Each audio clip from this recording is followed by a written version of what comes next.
Hello అండి, నమస్తే. Welcome to రావు గారి ఇల్లు. ఈరోజు చిలకడ దుంపలను ఎలా కాల్చాలో చూద్దామండి. స్వీట్ పొటాటో అంటే సాధారణంగా ఉడికించి తింటుంటాం కదండి, కానీ కాల్చి తింటే ఇంకా రుచిగా ఉంటాయి. మీలో చాలామందికి తెలిసే ఉంటుంది. చిన్నప్పుడు పొయ్యిలోనో కుంపట్లోనో వీటిని కాల్చుకొని తింటుండేవాళ్ళం కదా. ఇప్పుడైతే ఆ అవకాశం చాలామందికి లేదని చెప్పొచ్చు.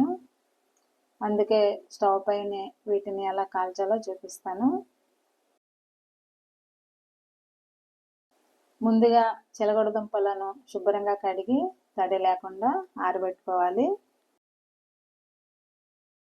స్టవ్ పై వెడల్పాటి మూకుడు లేదా మందపాటి గిన్నెను వేడి చేసి దుంపలను ఇలా సర్దుకోవాలి. పాత్ర అడుగు మందంగా ఉండాలండి, అప్పుడే దుంపలు నిదానంగా కాలి లోపల వరకు ఉడుకుతాయి. మంట సిమ్లో ఉంచి మూత పెట్టి దుంపలు కాల్చాలి. దాదాపు 9 నిమిషాలు అయిందండి. దుంపలు ఎంతవరకు కాలాయో చూద్దాం.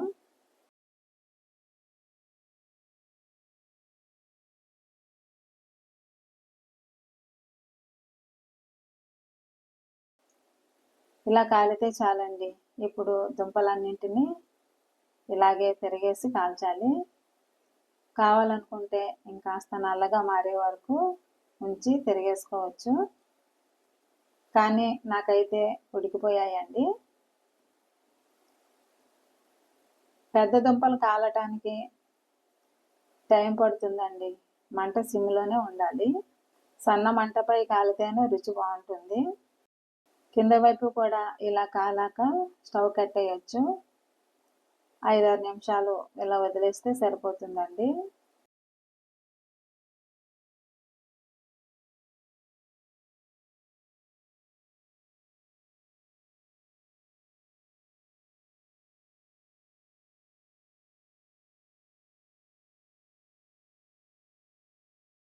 ఐదు నిమిషాలు అయిందండి.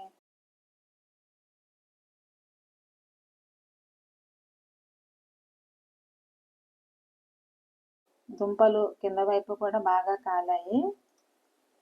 స్టవ్ కట్టేసి మూత పెట్టి కాస్త చల్లబడే వరకు వదిలేయండి. బాగా వేడిగా ఉంటే తినలేమండి, కనీసం చేత్తో కూడా పట్టుకోలేము. అందుకే చేత్తో పట్టుకోగలిగినంత వేడికి వచ్చే వరకు ఉండి సర్వ్ చేయొచ్చు. దుంపలు చల్లబడ్డాయండి. లోపల ఎలా ఉందో చూద్దాం. చూసారా, వేడికి లోపల కూడా చక్కగా మగ్గింది. కాల్చిన దుంపలు 2-3 రోజుల వరకు ఆగుతాయండి. అదే ఉడికించినవి అయితే అదే రోజు తినేయాలి, లేకుంటే పాడైపోతాయి, జిగురు వచ్చేస్తాయి. ఉడికించిన వాటికంటే ఇలా కాల్చిన దుంపలే చాలా రుచిగా ఉంటాయండి.